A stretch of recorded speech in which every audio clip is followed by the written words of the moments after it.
Shen Nung, the weary celestial farmer, poisoned himself 72 times during a long day spent exploring the jungle in quest of nutritious grains and herbs. A leaf fell into his mouth just before the poisons were about to kill him. We discovered tea because he nibbled on it and it revived him. At least, that's how an old legend goes. Tea does not treat poisonings, but the legend of Shen Nung, the fabled Chinese farmer, emphasizes the importance of tea in ancient China. Tea was initially cultivated there as early as 6,000 years ago, or 1,500 years before the pharaohs built the Great Pyramids of Giza, according to archaeological data. Although the original Chinese tea plant is the same one that is grown all over the world today, it was drunk in a quite different way back then. It might be eaten raw or cooked with grain porridge. People only realized that combining heat and moisture could generate a complex and diverse taste out of the leafy green 1,500 years ago, when they realized that a combination of heat and moisture could create a complex and varied flavor out of the leafy green. After hundreds of years of variations to the preparation method, the standard became to heat tea, pack it into portable cakes, grind it into powder, mix with hot water, and create a beverage called mo cha or matcha. Matcha became so popular that a distinct Chinese tea culture emerged. Tea was the subject of books and poetry, the favorite drink of emperors, and a medium for artists. They would draw extravagant pictures in the foam of the tea, very much like the espresso art you might see in coffee shops today. A Japanese monk brought the first tea plant to Japan in the 9th century during the Tang dynasty. The Japanese tea ceremony was born as a result of the Japanese developing their own distinctive traditions around tea. The Chinese emperor changed the norm from tea pressed into cakes to loose leaf tea in the 14th century under the Ming dynasty. Tea was one of 3 essential Chinese export items at the time, along with porcelain and silk, because China had a virtual monopoly on the world's tea trees.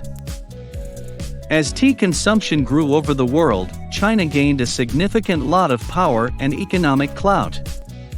When Dutch traders brought huge quantities of tea to Europe in the early 1600s, the spread began in earnest.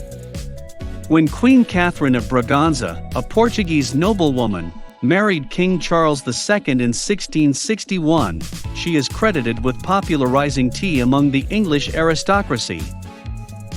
At the time, the United Kingdom was expanding its colonial influence and establishing itself as the world's new leading force. As the United Kingdom grew, so did the world's interest in tea. Tea was 10 times the price of coffee in Europe by 1700, and the plant was still only cultivated in China. The tea trade was so profitable that the Clipper ship, the world's fastest sailboat, was built out of fierce competition between Western trading enterprises.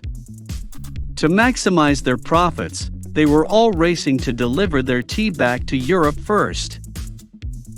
Initially, Britain used silver to pay for all of this Chinese tea. When it proved to be too costly, they recommended exchanging tea for opium. As a result, people in China grew addicted to the drug, causing a public health concern.